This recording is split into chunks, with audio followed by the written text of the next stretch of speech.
மழைநீர் வடிகால் திட்டங்கள்னு சொல்கிறாங்க, கோடிகளில் செலவுன்னு வேற சொல்கிறாங்க. ஆனால் ஒவ்வொரு ஆண்டும் இதே மழை வெள்ளத்தில் தானே மக்கள் கஷ்டப்படுறதாகவும் சொல்கிறாங்க. ஒருவேளை இன்னைக்கு இந்த இடத்துல நம்மளோட கல்வி தந்தை கர்மவீரர் காமராசர் மட்டும் முதலமைச்சராக இருந்திருந்தா அவர் அப்படி என்ன செஞ்சிருப்பார்? வெறுமனே தற்காலிக திட்டங்கள் மட்டும் கொண்டு வராம அவருடைய வரலாற்று நீர் மேலாண்மை திட்டம் மூலம் இந்த மழை வெள்ளத்தை நிரந்தரமா சரி பண்ணியிருப்பாங்கன்னு வரலாற்று அறிஞர்கள் சொல்றாங்களே, அது உண்மையா? கேடிஆர் குரூப்ஸ் யூடியூப் சேனலை சப்ஸ்கிரைப் செய்யுங்கள். சர்ப்ரைஸ் காத்திருக்கு. தமிழ்நாட்டோட மற்ற மாவட்டங்களை பார்க்கும்போது சென்னை மாவட்டத்தில் மட்டும் எங்கள் மழை காலங்களில் மக்கள் அவ்வளவா அவதிப்படுறாங்க. இதை பார்க்கறதுக்கு முன்னாடி பருவமழை காலங்களில் மக்கள் படுற பிரச்சனைகள் என்னன்னு பார்ப்போம். மக்கள் இருக்கிற வீட்டோட அடித்தளம் முழுவதும் மழை அதிகமாக பெஞ்சதுன்னா ரொம்பிடுதுன்னு சொல்கிறாங்க. பாம்பு, தேல், பூரான் போன்ற விஷ ஜந்துக்கள் வந்து வீட்டுக்கு வருதுன்னு சொல்கிறாங்க. மற்றும் துர்நாற்றம் வீசுறது, சில இடங்களில் மின்கம்பி அறுந்து தண்ணியில் விழுறது, இதனால் பெரிய பிரச்சனைகள் வர்றது, மழை அதிகமாக பெய்கிற பட்சத்தில் மக்கள் படகு சவாரி மேற்கொள்றதுன்னு மக்கள் படும் அவதி பல விதங்கள். அப்படின்னா 1954 63 வரை சரியாக காமராசர் முதல்வராக இருந்த காலத்தில் இது நடக்கலையான்னு கேட்குறீங்களா? ஆமாங்க, பெரும்பாலும் இந்த மாதிரி நடந்தது கிடையாது. ஏன்னா அப்போ மாடி வீடுன்றதே பெரும்பாலும் கிடையாது, குடிசை வீடுகள் தான். அது மட்டும் இல்லாமல் இப்போ நடக்கிற மாதிரி வருஷம் பெருமழைகள் பெரு வெள்ளங்கள் அப்படின்றது வர்றது கிடையாதுங்க. அப்படின்னா அந்த காலத்தில் காமராசர் இது போன்ற வெள்ள பிரச்சனைகளை எவ்வாறு கையாண்டு இருப்பான்றத இந்த வீடியோவில் பார்க்கலாம் வாங்க. அவரோட நீர் மேலாண்மை பார்வையை பற்றி முதல்ல பார்க்கலாம். இன்னைக்கு காலத்தில் தலைவர் வராங்கன்னா நீர்நிலைகளை திரையோ இல்லை துணியோ போட்டு பந்தல் கட்டுறாங்க. ஆனால் அந்த காலத்தில் அப்படியெல்லாம் இல்லைங்க. காமராசர் மக்களின் தேவை நீர் அப்படின்றத முக்கியமாக கருதி நீர்நிலைகளை நேரில் போய் பார்வையிட்டு ஏரிகள், குளம், குட்டைன்னு எல்லாத்தையும் ஆழமாக தூர் வர சொன்னார். ஆழமாக தூர் வர்றதுன்னா ஏரியில் இருக்க மண்ணையை கொள்ளையடித்து வீடு கட்டுறது இல்லைங்க, ஏரியோட 2 பக்கமும் அகலப்படுத்தி ஆழப்படுத்துறது. இதற்கான வரலாற்று சான்று காமராசரோட ஆட்சி காலத்தில் மணிமுத்தாறு, வைகை, அமராவதி இது போன்ற ஏரிகளுடைய பரப்பளவை அதிகரித்துள்ளாங்க. அவருடைய ஸ்பெஷாலிட்டி என்னன்னு பார்த்தோம்னா, அவர் கிராமங்களுக்கு நேரடியாக சென்று உள்ளூர் நீர்நிலைகளின் நிலையை கருதி அதனுடைய முக்கியத்துவத்தை உணர்ந்து அதற்கு ஏற்றாற் போல தாங்க திட்டங்களை வகுத்தார் காமராசரோட ஆட்சி காலத்தில்.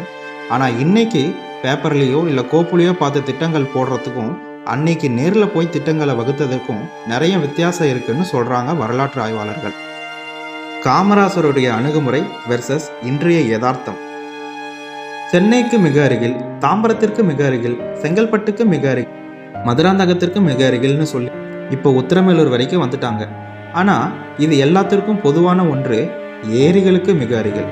அப்படின்னா உண்மையிலேயே வேளச்சேரிக்கு மிக அருகில், பல்லாவரம் ஏரிக்கு மிக அருகில், செம்பரம்பாக்கம் ஏரிக்கு மிக அருகில், பூண்டி ஏரிக்கு மிக அருகில், மதுராந்தகம் ஏரிக்கு மிக அருகில்னு தானங்க அர்த்தம். இதுதாங்க இன்றைய யதார்த்தம். பாவங்க நம்ம வெகுஜனங்க நம்மளை மாதிரி ஏழையாக இருக்கிறதுனால சதுரடி 1500ன்னு சொன்னதும் வாங்கிடுறாங்க. கூடவே தங்க காசு ஃப்ரீன்னு சொன்னால் உடனே வாங்கிடுறாங்க. ஏரி பக்கத்தில் இருக்குன்னு பார்க்க மாட்டேங்கிறாங்க. இது மாதிரி ஏரிகள் ஆக்கிரமிப்பு செஞ்சால் மழைநீர் எப்படிங்க போகும்?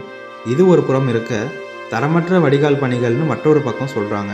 4000 கோடி செலவுன்னு சொல்கிறாங்க. இனி சென்னையில் மழைநீரே தேங்காதுன்னு சொல்கிறாங்க. எங்களை போல் யாரும் மழைநீர் வடிகால் பணிகளை செய்யவே முடியாதுன்னு சொல்கிறாங்க. ஆனால் ஆமாங்க, உண்மையிலேயே இவங்களை போல் யாரும் மழைநீர் வடிகால் பணிகளை செய்யவே முடியாதுங்க. அது சென்னை மக்களுக்கே தெரியும். கமெண்ட்ஸில் சொல்லுங்கள். ஒருவேளை காமராசர் இன்றைக்கு காலத்தில் முதலமைச்சராக இருந்திருந்தால் என்ன நடந்திருக்கும்? நீர்நிலைகளின் ஆக்கிரமிப்பை நீக்க உத்தரவிட்டிருப்பார். அட, இவர் இருந்திருந்தால் முதல்ல ஆக்கிரமிப்பே வந்திருக்காதுங்க நீர்நிலைகளில். இதுதாங்க இவருடைய முதல் ஸ்ட்ராட்டஜி. உள்ளூர் மக்கள் பங்கேற்பு. வெறும் அரசு திட்டம் இருந்தால் மட்டும் போதுமா? உள்ளூர் மக்களோட பங்களிப்பு அந்த திட்டத்தில் இருக்கணுங்க. அப்போதாங்க அந்த திட்டம் முழு வெற்றி அடையும். உடனே பங்களிப்புனா பங்கு அளிப்புன்னு போயிடாதீங்க. இந்த திட்டத்திற்கு உள்ளூர் மக்களுடைய செயல்பாடுகளை அவங்க சொல்லுவாங்க. ஏன்னா உள்ளூர் மக்கள் ஒரு திட்டத்தில் பங்கேற்றோ அவங்களுடைய பங்களிப்பை கொடுத்தாதாங்க அந்த திட்டம் முழுமையான வெற்றி அடையும். அவங்களுக்கு தானே அந்த திட்டத்தோட முழு யதார்த்தமும் அவங்களுடைய உள்ளூருக்கு ஏற்ற மாதிரியான சூழல்களும் அவங்க சொல்லி கொடுப்பாங்க. இன்றைக்கி வடநாட்டில் இருந்து வந்து வேலை செய்கிறாங்க. பெரும்பாலும் இந்த மாதிரி கட்டுமான தொழில்களை வடநாட்டில் இருந்து தாங்க வந்து வேலை செய்கிறாங்க. அதற்காக நம்ம செய்ய முடியாதுன்னு சொல்ல முடியாது. ஏன்னா தமிழ்நாடுனாலே வந்தாரை வாழ வைக்கும் தமிழ்நாடு தாங்க. குறிப்பாக சென்னைனா சொல்லணுமா, வந்தாரை சென்னை வைக்கும் வாழ வைக்கும் சென்னை.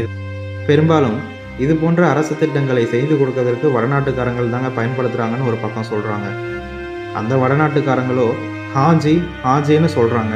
அதோட எல்லா சோலையும் முடிஞ்சுன்னு அர்த்தங்க. பேட்ச் ஒர்க் பண்ணிக்கலாம் பையா அப்படின்னு கூட சொல்கிறாங்க. ஆகவே வெறும் திட்டங்கள் போடுவதால் வெள்ளம் நிற்காது. அந்த திட்டங்களை சரியாக செய்ய வேண்டும். அந்த திட்டங்களை முழுமையாக நிறைவேற்ற வேண்டும். அதுவே ஒரு அரசின் மிக முக்கிய நோக்கமாகும். காமராசர் ஆட்சியில் கொண்டு வந்த மகத்தான நீர் மேலாண்மை திட்டங்களை பார்க்கலாம். பவானி சாகர் அணை, வைகை அணை, மணிமுத்தாறு அணை, ஆலியார் அணை, அமராவதி அணை, சாத்தனூர் அணை, இது போன்ற அணைகள் காமராசர் ஆட்சி காலத்தில் கட்டப்பட்ட இது போன்ற திட்டங்கள் பெரும்பாலும் விவசாய பயன்பாட்டிற்கும் மழைநீரை சேமித்து வச்சுக்கிறதுக்கும் தாங்க யூஸ் பண்ணியிருக்கிறாங்க. பெரும்பாலும் இந்த அணைகள் மிகவும் உறுதியாகவும் கட்டப்பட்டுள்ளது அப்படின்னு வரலாற்று அறிஞர்கள் குறிப்பிட்டிருக்காங்க. இந்த அணைகள்லாம் இன்னைக்கும் பெரும்பாலும் பேட்ச் ஒர்க்லாம் பார்க்காம நல்லா தாங்க இருக்கு. மேலும் இவரது ஆட்சியில் கொண்டு வரப்பட்ட முக்கியமான திட்டங்களில் ஒன்று பஞ்சாயத்து ராஜ் திட்டம். இந்த திட்டம் 1958ஆம் ஆண்டு கொண்டு வரப்பட்டது. இந்த பஞ்சாயத்து ராஜ் திட்டத்தோட முக்கியமான நோக்கம் என்னன்னு பார்த்தோம்னா, கிராமப்புற பணிகளில் குறிப்பாக ஏரி கால்வாய் தூர்வாடுறது, சாலை பணிகள் அமைப்பது போன்ற முக்கியமான பணிகளில் கிராமப்புற மக்கள் தான் மேற்பார்வையிடுவாங்க. காமராசர் ஆட்சி காலத்தில் இப்போ நடக்குதான்னு கமெண்ட்டில் சொல்லுங்கள். எனவே காமராசர் இப்போ இல்லைன்னா கூட அப்போதைய அவருடைய அணுகுமுறைகள், திட்டம் வகுத்தல், தலைமை பொறுப்பு போன்றவையெல்லாம் இன்றைக்கும் நம்மளுக்கு பெரிய இன்ஸ்பிரேஷனாக இருக்குங்க. அதனால தாங்க இவரை படிக்காத மேதைன்னு சொல்கிறாங்க. இந்த வீடியோ உங்களுக்கு பிடிச்சிருந்தா மறக்காமல் லைக் பண்ணுங்கள், ஷேர் பண்ணுங்கள், கமெண்ட் பண்ணுங்கள், சப்ஸ்கிரைப் பண்ணுங்கள். உங்கள் பொன்னான கையை கொண்டு அந்த பெல்லை தட்டிடுங்க. நன்றி.